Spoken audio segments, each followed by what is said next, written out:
घे मम्मी, आज garlic bread बनव. गार्लिक ब्रेडचा काय असता? खाऊन तर बघ बनायचंय. चला करतो. चला तर बनवूया.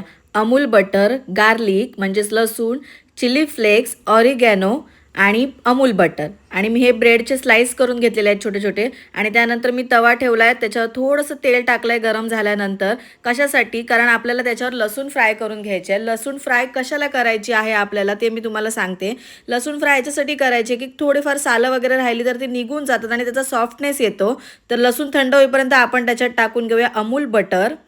त्यानंतर थोडंसं चिली फ्लेक्स, थोडंसं ऑरिगॅनो टाकायचं आहे. जास्त टाकायचं नाही आहे कारण आपल्याला नंतर पण ते टाकायचं आहे. हे पेस्ट करून घ्यायचं आहे व्यवस्थित. त्यानंतर आपलं लसूण थंड झालं आहे तर ते आपण पेस्ट करून घेऊया. लसणाची पण आपल्याला बारीक पेस्ट करायची आहे. अशा प्रकारे ही कन्सिस्टन्सी असली पाहिजे. आणि ही पेस्ट आपल्याला टाकायची आहे ते आपण जी मगाशी पेस्ट केली होती त्याच्यामध्ये. आणि ते पूर्ण व्यवस्थित बॅटर आपल्याला मिक्स करून घ्यायचं आहे. आणि असं व्यवस्थित मिक्स झालं पाहिजे, त्याचं बॅटर एकदम थिक झालं पाहिजे. कोथिंबीर ऑप्शन आहे, ज्याला आवडते त्याने टाकायची, नाही टाकली तरी चालेल. हे मी चीज क्यूब घेतलेले छोटे छोटे करून. ते चीज क्यूब मी ह्याच्यासाठी घेतले आहेत की ते ब्रेडच्या मधल्या स्लाईसमध्ये लावायचे जेणेकरून टेस्टी लागतील.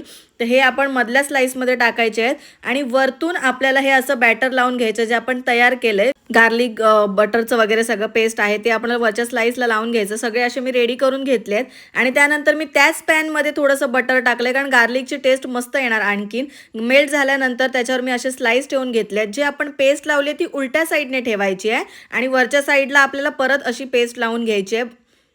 सगळ्या ब्रेडना माझी पेस्ट लावून झाली आहे तर ते मी 5 मिनिटं ठेवले आहेत आणि दोन्ही साईडने शेकून घेतले आणि माझे गार्लिक ब्रेड रेडी आहेत. Mummy garlic bread is ready. खाऊन बघा आता कशा आहेत. मस्त हो? आवडला? एक नंबर. तुम्हाला पण माझी रेसिपी आवडली असेल नक्की ट्राय करून बघा. मी पण फर्स्ट ट्राय केलं होतं पण बेस्ट झाली होती. Thank you for watching.